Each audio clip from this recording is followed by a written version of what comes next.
नमस्कार, आप देख रहे हैं पंजाब केसरी टीवी और मैं हूं पवन शर्मा। जम्मू कश्मीर में धारा 370 हटाए जाने को लेकर 23 पिटीशनर थे जिन्होंने सुप्रीम कोर्ट में चैलेंज किया था और उसे लेकर सरकार ने सुनवाई के लिए भी हामी भरी थी और सुप्रीम कोर्ट में 5 जजों ने इसके ऊपर लगभग 16 दिन सुनवाई की। डी.वाई. चंद्रचूड़ जो चीफ जस्टिस ऑफ इंडिया हैं, उनकी अध्यक्षता में 5 जजों की पीठ थी, जिसमें जस्टिस संजय खन्ना, जस्टिस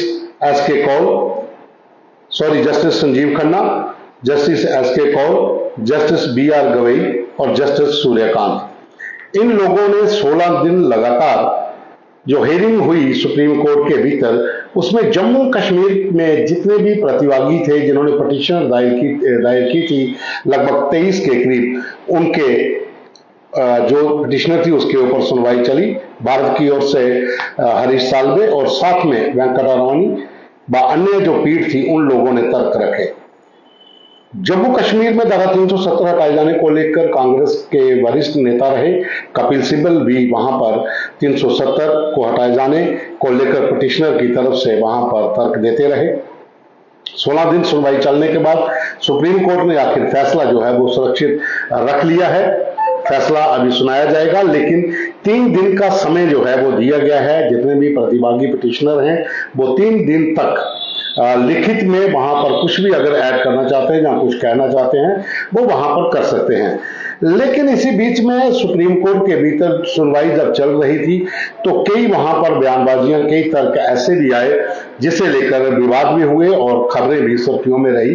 वो चाहे मोहम्मद अकबर लोन जो नेशनल कॉन्फ्रेंस के नेता हैं, जिन्होंने 2018 में फरवरी महीने में जम्मू कश्मीर विधानसभा के भीतर पाकिस्तान जिंदाबाद के नारे लगाए थे, उसे लेकर रूट्स इन कश्मीर एक संस्था ने एक एफिडेविट कोर्ट में दिया था कि वो पहले माफी मांगे। और सुप्रीम कोर्ट के भीतर भी इसे लेकर जजों ने, जो पीठ थी, उन्होंने भी इसके ऊपर बोला कि एक नेता को इस तरह के बयान नहीं देने चाहिए, तो उनको माफी मांगनी चाहिए। हालांकि वो माफी मांगेंगे नहीं मांगेंगे वो विषय बात का है, लेकिन सुनवाई खत्म हो चुकी है। और उसके बाद ही धारा 370 और 35A को लेकर सुप्रीम कोर्ट ने जो जज थे उन्होंने ये भी कहा था कि 35A का हटना किसी भी मौलिक अधिकारों के हनन को लेकर एक अच्छा कदम था, क्योंकि कुछ समुदाय जम्मू कश्मीर में ऐसे थे जिनको वंचित रखा गया था, उनको मौलिक अधिकार नहीं मिल रहे थे, जिसमें वाल्मीकि समुदाय था, गोरखा समुदाय था, या फिर पश्चिमी पाकिस्तान के रिफ्यूजीज या पीओके के रिफ्यूजीज जो पाकिस्तान से जहां पर आ गए थे। अब वो इलाका जो पाकिस्तान ऑक्युपाइड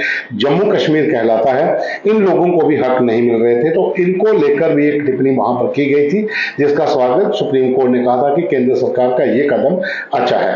हालांकि कोर्ट के भीतर सुनवाई के दौरान सुप्रीम कोर्ट ने सरकार को यह भी कहा था कि वो एक टाइम फ्रेम दे कि जम्मू कश्मीर के भीतर डेमोक्रेटिक सेटअप को मजबूत किया जाए और वहां पर जो लोगों की मांग है कि चुनाव कब करवाए जाएंगे, उसे लेकर भी सरकार एक टाइम फ्रेम वहां पर मुहैया करवाए। हालांकि सरकार की ओर से कहा गया कि विधानसभा के चुनाव कब होंगे वो हालात पर निर्भर करता है, लेकिन जम्मू कश्मीर के भीतर बहुत जल्द डेमोक्रेटिक सेटअप जो है मजबूत करने के लिए प्रक्रिया शुरू हो चुकी है। मुख्य चुनाव आयुक्त बी.आर. शर्मा की देखरेख में जो वोटर कार्ड हैं या फिर जो संशोधन और हो रहे हैं उसके ऊपर काम पूरी तैयारी से चल रहा है। और यहाँ 3 चरणों में चुनाव होंगे। पहले नगर निगम के चुनाव या पंचायत चुनाव ये 2 हो सकते हैं, उसके बाद डीडीसी का भी चुनाव हो सकता है और साथ में विधानसभा के चुनाव उसके बाद हो सकते हैं। हालांकि अभी वो टाइम कब है वो अभी बताया नहीं गया है, लेकिन साथ ही उसमें यह भी कहा गया था कि जम्मू कश्मीर को पुनः राज्य का दर्जा कब सरकार देगी, क्योंकि यहां पर एक लंबे समय से मांग चल रही है। जितनी भी विपक्षी पार्टियां हैं वो ये मांग करती आ रही हैं कि जम्मू कश्मीर एक राज्य था जिसके 2 हिस्से कर दिए गए, यूटी बना दिए गए, 2 एक लद्दाख और एक जम्मू कश्मीर को यूटी बना दिया गया, जिसको जम्मू कश्मीर को पुनः जो राज्य का दर्जा दिया जाए। क्योंकि जम्मू कश्मीर को लेकर भारत की सरकार भी अलग अलग पटलों पर कह चुकी है कि हम राज्य का दर्जा वापस देंगे, लेकिन कब देंगे ये अभी तक बताया नहीं गया है। कब वो हालात ऐसे आएंगे जब यहाँ पर धारा 370 हटने के बाद जो फैसला लिया गया था कि यूटी बना दिया गया था, अब वो पुनः राज्य का दर्जा मिलेगा। लेकिन 5 अगस्त 2019 को जब धारा 370 हटाई गई थी, 35 से हटाया गया था, उसके बाद से जम्मू कश्मीर के हालात बिल्कुल बदल चुके हैं।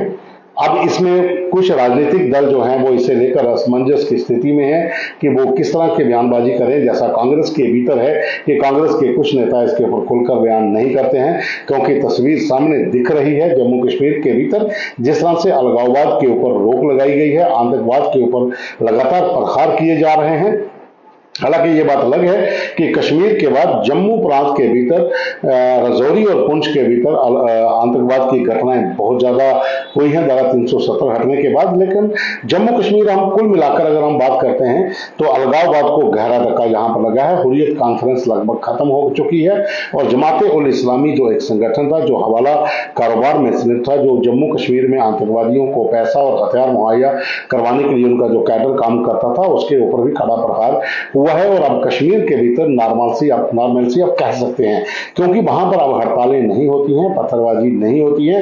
पहले जिस तरह से कैलेंडर जारी किया जाता था हुर्रियत कॉन्फ्रेंस की ओर से कि इतनी तारीख को कश्मीर बंद रहेगा, इतनी तारीख को वहां प्रदर्शन होंगे, अब वो वहां पर नहीं होता है। और जम्मू कश्मीर के भीतर, खास करके कश्मीर के भीतर G20 का सम्मेलन करवाया जाना अपने आप में एक बड़ी उपलब्धि भी भारत सरकार के लिए है।